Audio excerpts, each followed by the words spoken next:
No. Boom, we just got you. Good job. Congrats. So the riser on that looks like it's maybe, what would you call that, like hammered tin or decorative tin riser with wrought iron railing. More wrought iron railing and showing pictures of railing on a balcony. We hadn't really got into that, but that's a requirement as well. The pretty much the same code requirements for like spacing and stuff like that are the same on railing. Now it can have larger diameter stuff because you're not grabbing on anything. It's literally just there to hold you back. Right. Yeah. This is a log tread staircase, a design that we incorporate with the rounded face exterior stringer, the split round treads. So while we're on this picture, you notice that there's a window over that landing. So we can behind the Indian? Yeah, behind the Indian. So we can do stuff like that, and the only thing to code that has to be tempered, which is not a big deal. The glass. The glass has to be tempered. It doesn't, tempered just means that it shatters into little bitty pieces instead of shards. But another thing to think about if you're putting a window over the landing is once you get up to that landing, you're not actually going to more than likely be able to see out because your head's going to be taller at that point because you do want the header height of the window to match the door or other windows, especially on the outside. You don't want one window that's kind of up higher. Yeah, the look so of the just another thing to consider with that part. I will say in this slide, it's a good example of if for some reason you don't have the headroom at the landing, you can put a dormer above it. I'm not sure that that's what this is, but it very well could be a dormer to give you that whatever height requirement you need at that landing. Yeah. So there's that, and then this also shows what we were talking about earlier about the bottom step on the landing, how changing the stairs, like if you're going to add like another course of logs or something and have a higher first floor ceiling, you can't necessarily just stick another stair at the bottom to make that work. You say, we got a dormer, we've got the headroom at the landing, we can just stick another stair at the bottom. Well, you can if you run out of space because there's a door right there. Right. So all these things have to be considered. Beautiful picture of wrought iron railing, incorporated with round stock also. We do see a lot of these also. This is just rough cedar 2x4 or spruce, Doug fir, whatever. This is just dimensional lumber railing. It's got some decorative newel posts, I guess, to hold up for the posting as far as that goes. But an easier option probably to build for somebody who's going to do it yourself, but still a very beautiful option. Picture this is probably an Angelina, so folks that are interested in that floor plan kind of comes down. You kind of come in the front door, and you kind of have to have a landing in front of that front door, even though it's flat with the ground. You have to have that space available. Right. So the Angelina is definitely a trick to design stairs around. But you notice there, like Mo said, you've got a handrail inside of the sheetrock there, because as you go up and you run out of exposed railing, you have to have something to be able to hold on to. Right. The handrail is a requirement, isn't it? Yeah, you have to have at least one. At least one on one side. This is my beach house in Myrtle Beach. This is your beach house? Yeah, it's a picture of my beach house. Man, good to know. You'll get there one day. But no, this is a really neat picture of some imagination used. Would look like some tree branches or some sort of vine that they used to create that. And I would venture to say it looks like it might even be to code because the spacing is all pretty small there. Yeah, but you can imagine the amount of time and layout and everything that goes into building that. Another one of our beautiful homes. Now this is kind of a different design. This is not necessarily a log tread staircase, but it is an open staircase. So it looks like it's framed still with our standard, I would say probably 2x12 stringer and 2x12 treads and 2x8 risers, but it's left open underneath, and so it's kind of spanning that. So it's kind of the best of both worlds. It's a cheaper option as far as construction goes, but it still gives you that open concept with still a beautiful round railing. So that's something you can do. Yeah, because during construction, don't we usually do just like a basic staircase? Yeah, no matter what and then you can go back and finish it out more fancy. Yeah, I mean, no matter what we're going to do, at the very least, a construction grade staircase, which is probably this style construction, like I said, with the yellow pine 2x12s and 2x8s. And yeah, so you can either take that out and do something. If you want to do some of those slides that we showed with the double round beams underneath and the cove steps, you can pull our frame staircase out and do that. Or you can go back and just dress this up.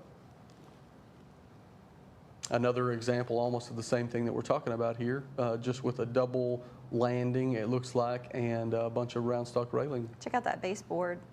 Pretty cool. What is that, live edge? Yeah, I like that. Stairs under construction, so it's a frame staircase again, but it does have the round stock railing going up, so definitely a very popular option. So you see on the roof how it's coming back down At the top. On the upstairs. So that's kind of one of the things that we have to contend with at the top of the stairs as far as the headroom goes. And you have to have that landing and then this full 6'8" of headroom. So that's why a lot of times we can't push it more into the upstairs because that ceiling is coming down. Gotcha. So if the stairs are like 3 foot wide, you have to have a 3 foot square at the top with 6'8" headroom? Right. Another staircase showing round stock with a split log staircase with a bar underneath. Okay, so this is one we haven't talked about before. It's another open tread staircase design, but it's not a split round. It's actually looks to be like maybe 4x12s. So that's an option that you can do. A little bit cheaper because you got to think, you know, the size of the material used, as well as the complexity it's going to take to actually get it built. So square on square is always easier put together than round on round. So that's something that to take into consideration. So if you still want to have the open tread staircase look, you can have that with a beam staircase. I've actually seen on Pinterest, it's like a it'd have to be, I guess, 10 by 10 or maybe 10 by 8 pieces of log or square material, lumber, and they use that whole piece as each step. It's kind of hard to explain, I guess. Oh, that's but cool. It's a really cool look because you see the ends of those big square cutouts on the side of the steps. It's hard to explain. That's awesome. It's really pretty. I was letting you keep the floor because I didn't know if you were going anywhere. Yeah, no, that's it. That's a different design. That's cool. Yeah, and you know, to that note, if you have an idea like that or design like that, show it to us or show it to whoever you're working with. And if we can build it to code, there's nothing to say that we can't try to do it for you or maybe incorporate it for you. Just more exterior stairs. Got the same requirements apply. You know, the minimum tread depth and the riser height, right? Yes. This is the outside of my beach house that you haven't seen in Myrtle Beach. So nice. It's pretty nice. That's like a bonus. Yeah, so you've got, like I said, just more considerations for exterior railing. Make sure that everything, that you're laying this out and that you're planning for this in the planning stages because it has an impact not only on price and design, but also area required on the site.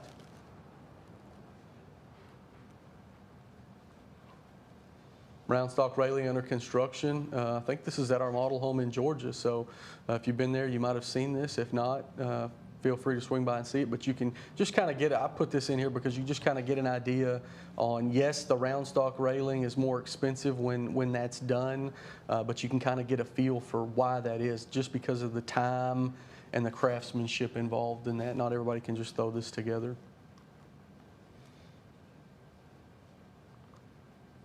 That's it. Ta-da! Done. Anything else that you want to add to all the pictures and the things that we've talked about? Yeah, I think we've covered it pretty well. Yeah, I'd just say just be sure that we plan for whatever you're going to do and let's minimize changes on site because by that time it can cause problems. So just try to be aware of what you're going to do. Ceiling height, make sure that's pretty much set in stone. Stair width, stair materials, that type of thing. Which all this stuff we've talked about as far as code goes, you don't have to worry about trying to figure that out yourself. I mean, that's what I'm here for. I just like people to have a good idea because I've had, you know, people come in and try to fit a staircase in a 5-foot area and it just will not work. So we've just mostly need you to know why we need so much floor space on that main floor to have the staircase work properly. Right. Yeah. Don't worry about it. Megan, Jeremy, our designer from Georgia, our designer from Utah, we can all help you with that.